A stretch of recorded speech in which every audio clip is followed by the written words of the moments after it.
both physical and mental health. Third oral question, Baroness Bennett of Manor Castle. My Lords, I beg leave to ask the question standing under my name on the order paper.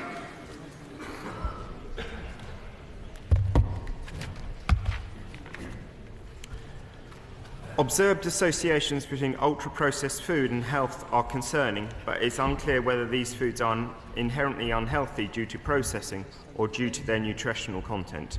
A diet high in processed food is often high in calories, salt, saturated fat and sugar, which is associated with an increased risk of obesity and chronic diseases.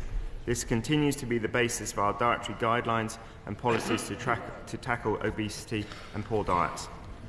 I thank the Noble Lord the Minister for his answer, which reflects what the Noble Lord said yesterday in our debate, that the House did not agree on whether processed food per se is bad for you. Well, common sense has long suggested that food, to quote the Washington Post, that is refined, pounded, heated, melted, shaped, extruded and packed with additives is bad for you. These dreadful food-like substances don't just contain a terrible balance of nutrients. There's also a problem with the actual process. But the science is increasingly demonstrating that. As I referred to yesterday in a study based on the French Nutrinet Santé study, Chantal et al., will the Noble Lord the Minister, I supply the Noble Lord with the link, commit to asking the Department to look closely at this study, which demonstrates that nutritional quality and ultra-processing are correlated but distinct issues in diet? Will the Department provide a substantive response to that study? Obviously, always happy to look at all research because this is a vital area. I should say as well, as the Noble Lady mentioned, this is the 5th time we've discussed this in the last 3.5 months, so apologies for any repetition from it all. But this is an area that we are ever vigilant on, but it is, as yet, as the contributors to the debate last night showed, the research is mixed. The key thing to get behind is the bad features of ultra-processed food, which is those that are high in sugar, fat and saturated salts. My Lord, it's extraordinary that so often we hear... Worst people would be some... I wonder, could I ask a very simple question? Was it not true, before we had the link between smoking and lung cancer, that we did have evidence of an epidemiological connection, and that the problem here is we have no link direct, but it does seem that there is a connection which we don't yet know is causal. Will the Department be very careful not to ignore that evidence simply because it's very inconvenient for scientists if their whole history of understanding nutrition is actually undermined by this? I mean, absolutely, we've got to really be, understanding of the latest research and cause and effect. The evidence I've been shown so far is that it's the features within those ultra-processed foods, i.e. are they high in fat, sugar or salt. Those are the things that are causing the harm. If we do find the links in terms of the processing itself, then clearly we will act on it. My Lord, the government introduced very good obesity policies a few years ago to do with stopping the sale of 2 for the price of 1 on junk food, as well as limiting advertising during children's television for junk food. These have been delayed until 2025. Could the Minister explain what the government's reasoning were, and could the Minister assure the House that this reasoning was not based on any lobbying from the food industry? The rationale was very clear. The measures that we introduced by the modelling showed that we were tackling the things that caused 95% of the reduction in terms of calories from what we were trying to do, namely the product positioning. Something that has the support of 78% of people to reduce the so-called pester power, and is showing in early evidence that it's working, because actually it's showing that foods which aren't high in the bad stuff have gone up by 16%, and those that have gone up, those that have high sugar content and salt and fat have gone down by 6%, all through the product positioning. So it is working, but the most important thing is we've gone after the big numbers, those that affect 95% reductions in calorific intake. Following up from Baroness Boycott's questions, I think there is a public expectation that the delayed junk food advertising regulations will mean that children will be less likely to see ads for products from companies like KFC and McDonald's.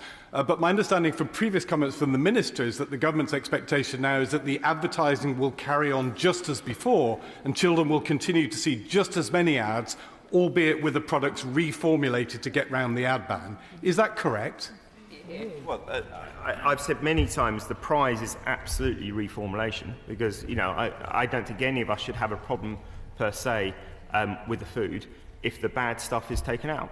Diet Coke is a perfect example of that. It's not particularly good for you, but it's not bad for you either. So why shouldn't Coca-Cola be able to advertise Diet Coke as an example? So, if you take out the bad stuff, we should be encouraging the industry because advertising works. They want to advertise. So if they're encouraged to take out the bad stuff, that's a big incentive. Lords, most people would... Okay. It's our side. This side. Order. Call that in fact we should keep it simple and that the focus should be on sugar. Could the Minister say when they're going to have a look at children's school meals, review the regulations and reduce the sugar in children's free school meals? Well, the Noble Lord makes a very good point that having a healthy start to life is vital, and that's why I'm very pleased to say that we've got the highest level of free school meals ever, with every infant school kid having a free school meal and a third of children overall. In terms of the composition of those foods, I know they were planning to do it and that was stopped through COVID, and so I know they are now reviewing again the timing because obviously things do move on in terms of the content and healthy foods. My Lords, most people would be very concerned to know what ultra-processed food actually means. People that rely on staples such as bread, cereals, sausages, gravy, fruit juice, baked beans and biscuits. They would be very surprised to hear us talking about this in the terms of ultra-processed food and how bad it is for you. Some people say 5 ingredients or more puts it into this category. Whilst we should encourage vegetables and fruit being eaten and fresh food of various kinds, does my noble friend not agree that we are alarming the public too much if we actually deny them the staples that they'd be used to? No, absolutely correct. My understanding is that ultra-processed food make up, on average, 60% of a person's diet. So that would be, if you were to try and have a blanket ban, that's a massive impact. What is important, which I think we would all agree, is we should be trying to discourage things that are bad in the ultra-processed food, not ultra-processed food per se. As I've said many times before, there are many types of ultra-processed food we encourage, like wholemeal bread and many of the cereals. My Lords, ultra-processed food rests on the weirdly unscientific definition of containing stuff we don't normally find in our kitchens. Now, my noble friend the Minister has just rightly said that the advice is to cut down on salt, sugar and fat. Something that I suggest almost all of us have in our kitchens, my Lords, is plenty of salt, sugar and fat. So will my noble friend the Minister join me in urging people to stick to advice that is based on science and the empirical and reasoned method, rather than going for basically a primitive fear of things that we are unfamiliar with? Absolutely. Absolutely right. We should always be based on the science, and I thank my noble friend for his comment on that. My Lords, nearly half of baby snacks and up to 3/4 of baby biscuits and rusks are categorised as ultra-processed, many of which are high in fat, sugar and salt, and which, if overconsumed, reports suggest can lead to weight gain, unhealthy eating habits and a wider negative impact on development. So has the government made any consideration of measures to help parents to be more informed of these risks, and what discussions have taken place with industry to address both information and formulation? Taking the second one first, a lot of comments has been worked with industry in terms of the reformulation across the board, so for younger children and older ones as well. And noble lords will remember me saying before that foods such as Mars, Galaxy, Bounty and Snickers have all been reformulated, including Mr. Kipling's exceedingly good takes, all been reformulated.